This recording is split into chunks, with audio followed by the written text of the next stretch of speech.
Depend करता है जो प्रशासक है उसका नीयत कैसा है। अगर वो चाहेगा कि हाँ लोगों की हम भूखमरी या गरीबी को कम करना चाहते हैं, ठीक है, तो देखो लोगों की गरीबी या भूखमरी अगर सच में आप कम करना चाहते हो तो उस सेक्टर में आप कितना काम किए हो ये दिखना चाहिए, और ये प्रैक्टिकल दिखना चाहिए, ना कि ऑन पेपर कि हाँ हमने कर दिया, फेसबुक पे पोस्ट कर दिए, ऐसे नहीं चलेगा।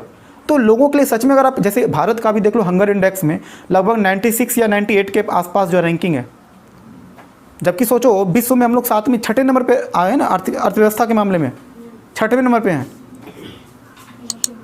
और देखो 6ठे नंबर पे होने का मतलब हमारे पास उतना पैसा है, ये बात सही कि पॉपुलेशन भी है, लेकिन उस पैसे का हम सही यूटिलाइजेशन हम नहीं कर पा रहे, और यही सबसे बड़ा प्रॉब्लम है।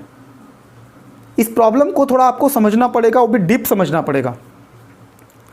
तो देखो अब जो वर्तमान सरकार है वो हालांकि कोशिश करती भी है, लेकिन अब डिपेंड करता है इंटेंशन पे, क्योंकि आप आज देख लो हेल्थ सेक्टर की हालत, कोरोना के काल में ही आप टाइम देख लो ना, इस समय हेल्थ सेक्टर का कबाड़ा कर रखा है। आप 3000 करोड़ का मूर्ति बनवा दिए। मेरे ख्याल से देखो अगर हम कहते हैं कि हम यूजलेस अगर कहते हैं तो किसी को बुरा लग सकता है, पर वाकई में आज अगर सरदार जी होते ना तो वो कभी नहीं कहते कि हमारे पीछे इतना खर्च करो। वो कहते कि देश में गरीबी भूखमरी ऑलरेडी इतना, देखो हाँ अब जैसे हाँ हम उस पॉइंट पे आते हैं। जैसे कुछ लोग कहते हैं कि इससे क्या होता है कि टूरिस्ट जो होता है, टूरिस्ट की वजह से जो इनकम होता है वो बढ़ता है। आप थोड़ा कैलकुलेट करके देखना, आपको फैक्ट दे रहे हैं, ताजमहल से जो कि इंडिया का सबसे पॉपुलर जगह है जहाँ पर कि सबसे ज़्यादा लोग जाते हैं घूमने के लिए, लगभग सालाना 25 करोड़ का जो है आता है, सरकार को फ़ायदा होता है 25 करोड़ रुपए का, ठीक है। और इन्वेस्ट तो बेचारे शाहजहाँ करके गए थे, इन्वेस्टमेंट उनका है, इनकम हम लोग कमा रहे हैं, जबकि इंडिया का सबसे फेमस जगह है। और ये जो हम लगाए हैं हाँ वन ऑफ द फेमस कह सकते हो बिल्कुल। और अभी जो 3000 करोड़ का जो स्टैचू ऑफ जो यूनिटी हम जो लगाए हैं, लगभग 3000 करोड़ रुपया लगाए हैं। आप सोच के देखना कि 3000 करोड़ का इन्वेस्ट करके और आपको अगर 25 करोड़ अगर सालाना हो रहा है, नहीं मैं तो कह रहा हूँ ना कि अगर आप 25 करोड़ का इन्वेस्ट कर रहे हो, मतलब 25 करोड़ रुपया अगर आपको सालाना आ रहा है, तो सोचो आपको कितना टाइम लगेगा उस 3000 करोड़ को रिकवर करने में। और फिर इन्फ्लेशन भी होता है। इन्फ्लेशन का मतलब है कि मुद्रा का जो है वो कॉस्ट भी तो गिरता है ना। अभी मुद्रा का जैसे कि मुद्रा का कीमत का मतलब होता है कि अभी 10 रुपये में आप जितना सामान खरीद पाते हो, कल 10 रुपये में उतना सामान नहीं खरीद पाओगे, क्योंकि मुद्रा का स्तर क्या गिरता है, मुद्रा कमज़ोर होता है टाइम के हिसाब से, तो मुद्रा का वैल्यू समय के हिसाब से गिरता है। अब सोचो कि 25 करोड़ रुपया अगर सालाना आ रहा है तो एक समय के बाद 3000 करोड़ को रिकवर करने में सोचो कितना टाइम लगेगा। जब 25 करोड़ सालाना आ रहा है तो उस टाइम इन्फ्लेशन रेट कुछ और है, और आगे जाके भी तो इन्फ्लेशन, ठीक है हम मानते हैं, चलो ठीक है, अगर हम चलो ये बात मान रहे हैं कि 25 करोड़ की जगह पे हो सकता है कि उससे ज़्यादा मिलेगा, लेकिन ओवरऑल अगर आप कैलकुलेट करोगे तो कितना टाइम लगेगा रिकवर करने में। और हम ऐसे चीज़ों में इन्वेस्ट क्यों ना करें कि जो कि उससे भी ज़्यादा इंपॉर्टेंट है। अगर हम बिजनेस की बात करेंगे तो हमारे पास और भी कई सारे सेक्टर हैं ना, कि जहाँ अगर हम इन्वेस्ट करते हैं, अगर हम वहाँ पे इन्वेस्ट करते हैं तो आउटकम जल्दी में, जैसे हेल्थ सेक्टर में अगर सरकार अभी इन्वेस्ट ज़्यादा की होती तो जो मरीज के साथ जो प्रॉब्लम, जो ऑक्सीजन का जो दिक्कत आ रहा है या फिर और भी कई प्रकार को इंफ्रास्ट्रक्चर का दिक्कत है, वो नहीं होता।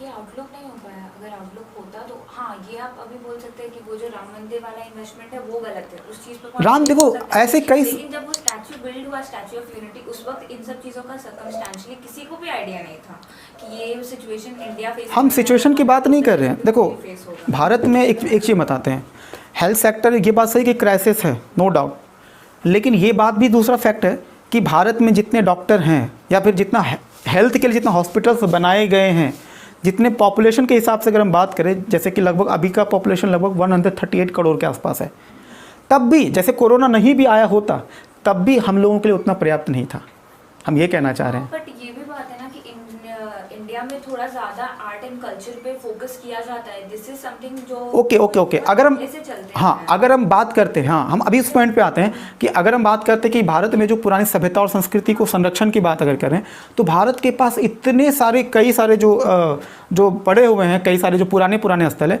उसका सही से रिपेयरिंग नहीं हो पा रहा है, समझ रहे हो आप। तो ज़्यादा ज़रूरी क्या था कि कम से कम जो हमारे पास पुराने चीज़ था, जैसे अभी हम बात कर रहे हैं विक्रमशिला की बात कर रहे हैं जो भागलपुर में है, आपका बात पार्टली करेक्ट है, हाँ उस बात पे 100% ठोस नहीं बोला जा सकता। नहीं, हम वो नहीं कह रहे हैं। देखो, मेरा ये नहीं कहना कि जो हम कह रहे हैं वो 100% करेक्ट होगा, बिल्कुल भी नहीं, क्योंकि मेरे विचारों से सामने वाला कुछ ना कुछ असहमति रखेगा, और यही होता है।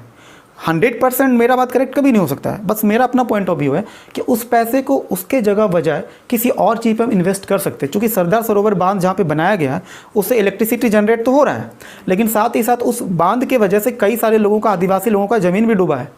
मेघा पाटेकर उसके लिए कई लंबे टाइम तक वो लड़ी हैं। जो नर्मदा नदी पे जो बांध बनाया गया, उस बांध को बनाने की वजह से आदिवासियों का बहुत सारा ज़मीन उजड़ गया और उसको सही से सरकार आज तक बसा नहीं पाई है। आप समझो, मामला ये है कि 3,000 करोड़ आप इधर इन्वेस्ट कर रहे हो और उससे आउटकम देखो। अगर हम बात करें ना इंटेंशन की, अगर हम बात करें, ये तो फैक्ट की हम बात करें, इंटेंशन की अगर बात करोगे तो ये सरकार चाहती है कि हम कुछ ऐसा करें जो दुनिया देखे तो हमें याद करे कि हाँ, ये हमने बनवाया था। कई बार क्या होता है कि हम किसी चीज़ को ना फोकस्ड में ज़्यादा लाना चाहते हैं, मतलब समझ रहे हो ना कि एक तरह से कह लो कि वो शो ऑफ टाइप का कह सकते हो। देखो, अगर गवर्नमेंट एजुकेशन पे खर्च करती है, मेरी बात को समझना, कोई भी गवर्नमेंट, हम सबकी बात कर रहे हैं, सिर्फ हम इसी गवर्नमेंट की बात नहीं कर रहे हैं, वो चाहती है कि हम ऐसे सेक्टर में इन्वेस्ट करें जो लोगों को जल्दी दिखे और लोग हमको उस बिहाफ पे वोट करें।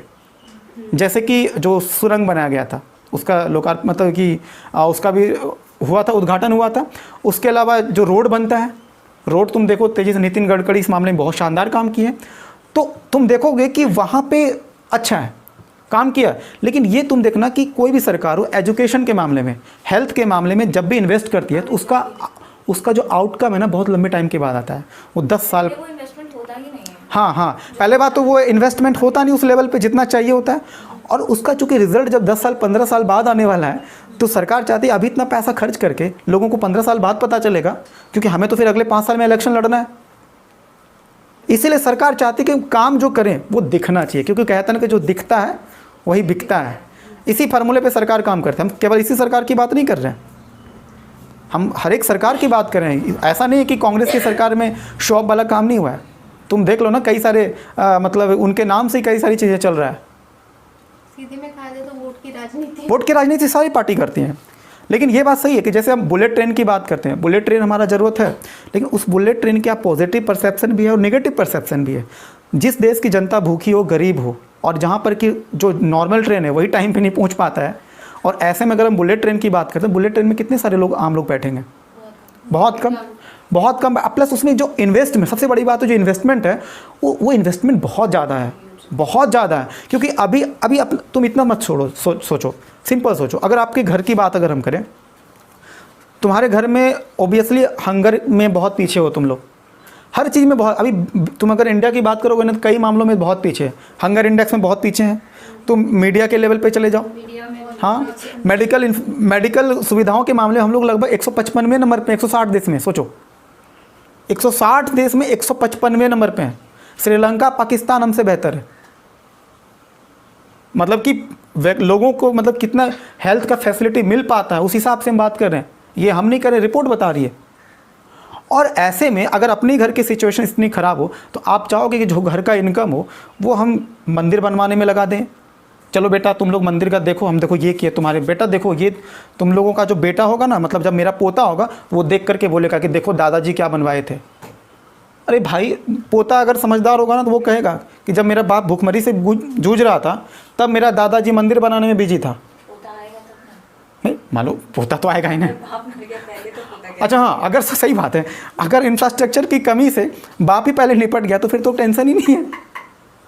ठीक है, नहीं मान लो कि जिंदा रह गया बेचारा, हाँ गलती से आ गया। हाँ, नहीं गलती से नहीं बेचारा, जिस सच में गलती से बच गया। ठीक है, अगर मान लो वो बच गया तो वो क्या कहेगा कि दादाजी यानी कि हमारे पूर्वज, यानी कि आने वाली जो पीढ़ी होगी वो सरकार के बारे में क्या बोलेगा कि पिछला सरकार 10 साल में क्या किया। 14 में जीता था, 24 तक लोगों ने झेला, तुम 10 साल में क्या किया? एक भी हॉस्पिटल बता दो, क्या किए तुम इतने सालों से? वही Kashmir, Ram Mandir, Statue of Liberty, China, Hindu Muslim, क्या लोग तुम्हें इसी वजह से वोट दिए थे? मतलब क्यों दिए थे वोट? नफरत कराना सिखा दे इस वजह से?